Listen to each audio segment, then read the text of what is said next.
ఎన్ని cartoon TV.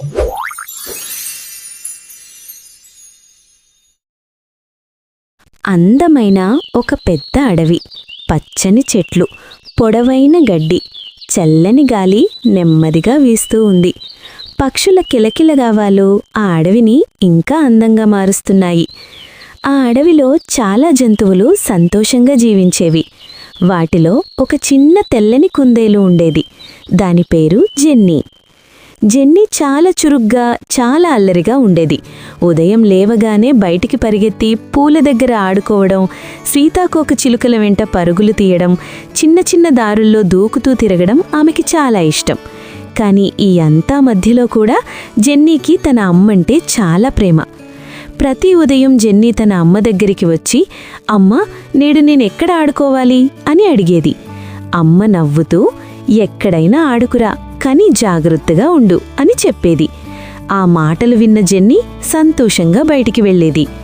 Jenny చిన్నప్పుడు ఎక్కువ సమయం తన అమ్మతోనే గడిపేది. వాళ్ళిద్దరూ కలిసి తినడం, కలిసి మాట్లాడుకోవడం, కలిసి నిద్రపోవడం జెన్నీకి చాలా ఇష్టం. రాత్రి పడుకునే ముందు, "అమ్మ, కథ చెప్పు" అని అడిగేది.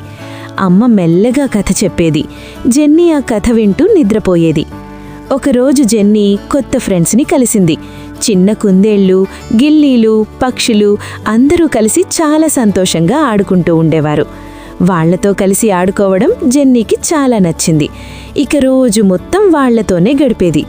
ఉదయం నుంచి సాయంత్రం వరకు పరుగులు, ఆటలు, నవ్వులు, దాగుడుమూతలు ఇలా రోజు గడిచిపోతుండేది. ఇంటికి వచ్చేసరికి జెన్నీకి అలసటగా ఉండేది. అమ్మతో మాట్లాడడానికి కూడా సమయం తీసుకోకుండా వెంటనే పడుకునేది. ఒకరోజు అమ్మ జెన్నీని పిలిచింది. "జెన్నీ, కొంచెం ఇక్కడికి రా, నాతో కాసేపు కూర్చో" అని మెల్లగా చెప్పింది.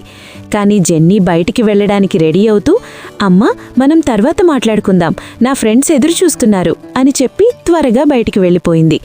అమ్మ కాసేపు ఆ తలుపు వైపు చూసింది. ఏమీ మాట్లాడలేదు. మెల్లగా కూర్చుంది.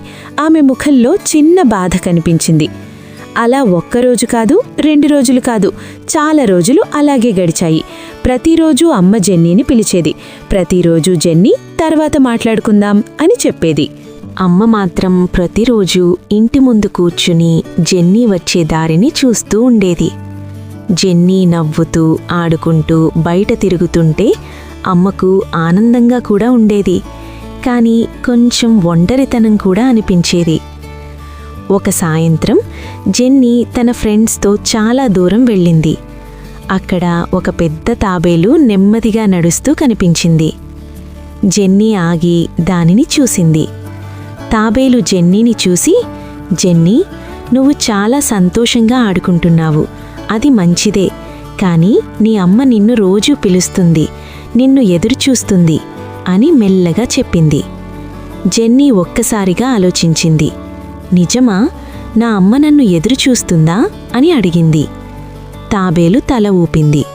"అవును, నువ్వు చిన్నప్పుడు ఆమెతో చాలా టైం గడిపేవి. ఇప్పుడు ఆమె నీకోసం ఎదురుచూస్తోంది" అని చెప్పింది. ఆ మాటలు జెన్నీ మనసులోకి లోతుగా వెళ్ళాయి. తన చిన్నప్పటి రోజులన్నీ గుర్తొచ్చాయి. అమ్మతో కలిసి నవ్విన సమయాలు, కథలు విన్న రాత్రులు, అమ్మ చేతిని పట్టుకొని నిద్రపోయిన రోజులు అన్నీ గుర్తుకొచ్చాయి. జెన్నీకి ఒక్కసారిగా బాధగా అనిపించింది. నేను ఎందుకిలా చేస్తున్నాను? అమ్మతో ఎందుకు మాట్లాడటం తగ్గించాను అని అనుకుంది. వెంటనే జెన్నీ ఇంటివైపు పరిగెత్తింది. ఈసారి ఆడుకోవాలని కాదు, తన అమ్మతో మాట్లాడాలనుంది.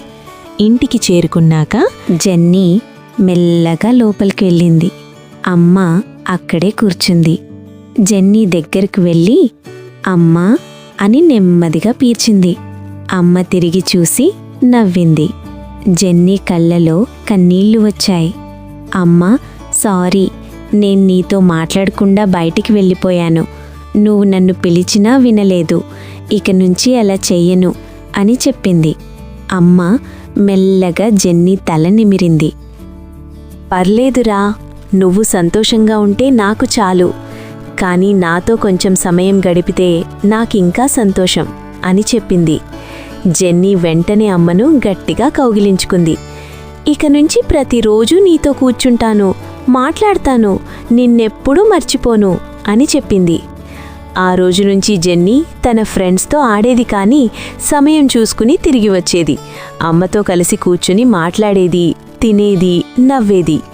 మళ్ళీ వాళ్ళిద్దరి మధ్య ఉన్న ప్రేమ ఇంకా బలంగా మారింది. జెన్నీ కూడా నిజమైన ఆనందమేమిటో అర్థం చేసుకుంది. చివరిగా మనం గుర్తుంచుకోవాల్సింది ఒక్కటే: మనతో ఎప్పుడూ ఉండేవాళ్ళు చాలా విలువైన వాళ్ళు. ముఖ్యంగా మన అమ్మ. మన అమ్మతో గడిపే ప్రతి క్షణం చాలా ప్రత్యేకం. అందుకే మన పేరెంట్స్ని ప్రేమించాలి, గౌరవించాలి. మీకు మంచి మంచి కథలు కావాలా? అయితే మన ఛానల్ని సబ్స్క్రైబ్ చేసుకోండి.